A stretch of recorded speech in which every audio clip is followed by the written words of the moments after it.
ओम नमस्ते जी। आइए आज की चर्चा प्रारंभ करते हैं।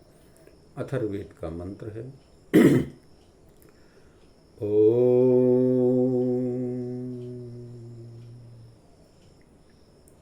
न किल्बिषमत्र नाधारो अस्ति न यन्मित्रेषु सममान इति अनूनं पात्रं निहितं न एतत् पक्तारं पक्व पुनरापिशाति।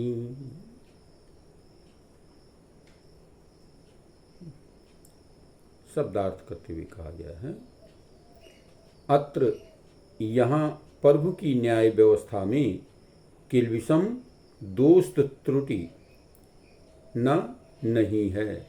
उस परमात्मा की व्यवस्था में किसी प्रकार की त्रुटि नहीं है। न नहीं आधारः सहारा सिफारिश अस्ति, वहाँ किसी की सिफारिश भी नहीं चलती। और न नहीं कोई ऐसा उपाय है कि यत जिससे मित्र है मित्रों के सम अममानः साथ चलकर एति पहुँचा जा सके। कोई मित्र इस प्रकार का नहीं कि जो वहाँ हमें तक पहुँचा सके।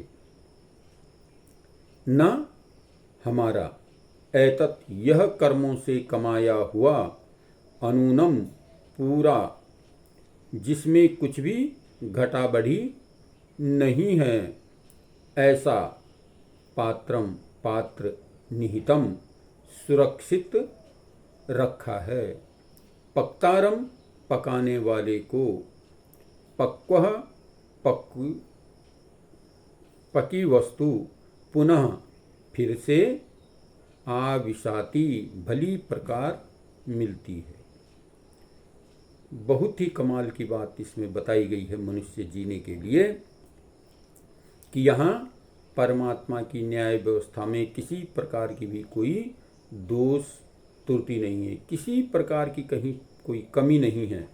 उस परमात्मा की व्यवस्था अपने में पूर्ण है, कहीं किसी प्रकार की कोई कमी नहीं है। और कहा कि उस परमात्मा को प्राप्त करने के लिए किसी की सिफारिश नहीं चलती। मृत्यु लोक में अगर किसी ने कोई अपराध कर दिया और राजा के पास उसकी शिकायत चली गई, बंदी बना करके ले गए, तो वहाँ जा कर के वो अगर उसके पास धन संपदा खूब है तो अनेक प्रकार के वकीलों का सहारा लेकर के वो अपने अपराध से मुक्त हो सकता है। लेकिन यहाँ कहा गया है कि उसके यहाँ किसी प्रकार की कोई सिफारिश नहीं चलती। आप लाख प्रयत्न कर लो लेकिन वहाँ किसी प्रकार की कोई सिफारिश काम नहीं आएगी।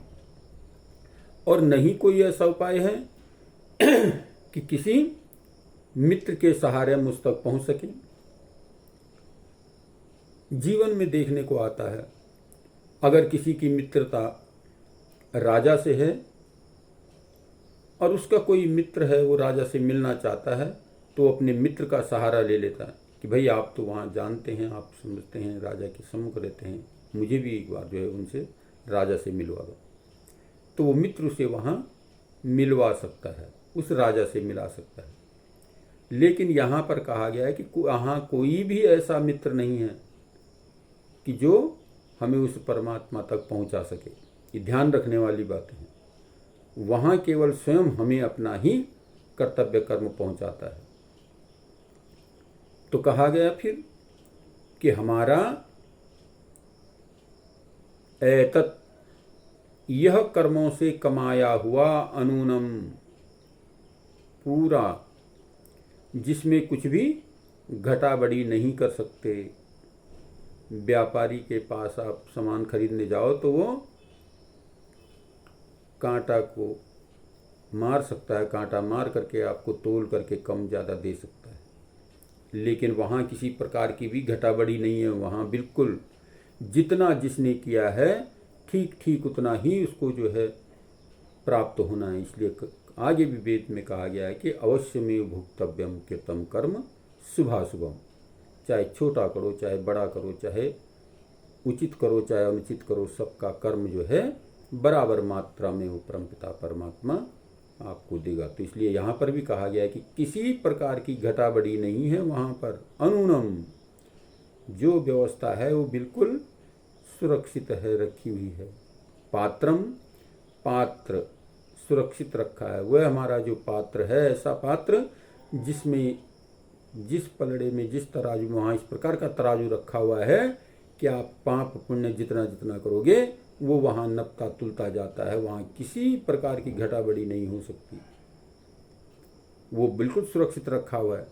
पक्तारम, पकाने वाले का यानी कर्म करने वाले का, जो भी कर्म करता है, पक्वः पकी हुई वस्तु पुनः फिर से दोबारा उसको जो है आविशाती भली प्रकार से प्राप्त हो जाती है, उसको ठीक प्रकार से उसको वही वस्तु फिर पुनः प्राप्त हो जाती है। तो इसलिए धीर मनुष्य, बुद्धिमान मनुष्य जो होता है वो अपने आप को इन चीज़ों से दूर रखता है और केवल परमात्मा के चिंतन में अपनी व्यवस्था को बनाए रखता है।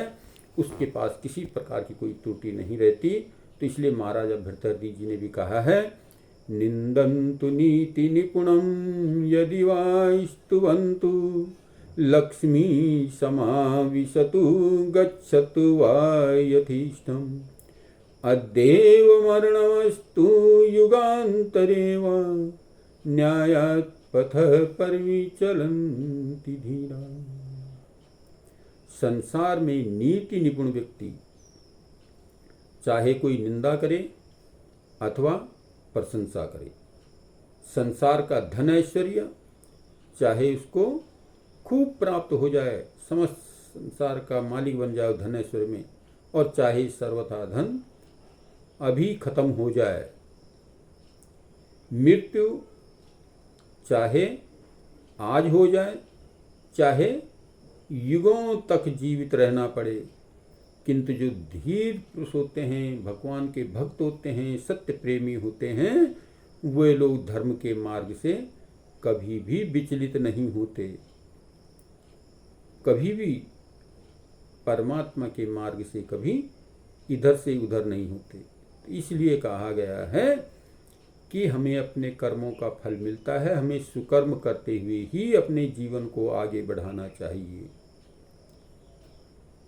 कभी भी कितने भी लोभ और लालच में नहीं पड़ना चाहिए, बल्कि अपने कर्मों को सुधारते हुए, अपने कर्म की व्यवस्था को बनाते हुए, सुकर्म करते हुए ही हमें आगे बढ़ना चाहिए।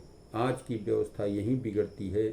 धन धन धन व धन के पीछे इस प्रकार से लालायित रहते हैं कि उसके लिए बड़े से बड़ा अपराध भी करने के लिए हम दृढ़ता से, तत्परता से तैयार रहते हैं।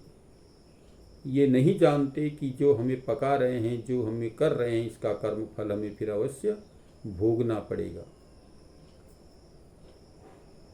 इस बात को इस वेद मंत्र में दर्शाया गया है, बताया गया है कि हमें कैसे रहना चाहिए। उस परमपिता परमात्मा की न्याय व्यवस्था सर्वत्र और दोष त्रुटि किस प्रकार की नहीं है। उस परमात्मा की न्याय व्यवस्था समस्त संसार में एक रस है। जैसे परमात्मा एक रस है, उसी प्रकार की उसकी व्यवस्था भी अखंड है, एक रस है। उसमें किसी प्रकार की कोई मिलावट नहीं हो सकती, किसी प्रकार की कोई कमी नहीं हो सकती, किसी प्रकार से उसको कोई बढ़ाया नहीं जा सकता। उसकी व्यवस्था पूर्ण है अपने आप में। और जो कुछ भी हम कर्म करते हैं, हम उसके आधार पर ही अपने कर्मों का फल पाते हैं। कहा जो कुछ हम पकाते हैं वो तो हमें ही खाना है। भाई पका किसके लिए रहे हैं? अपने लिए तो पका रहे हैं।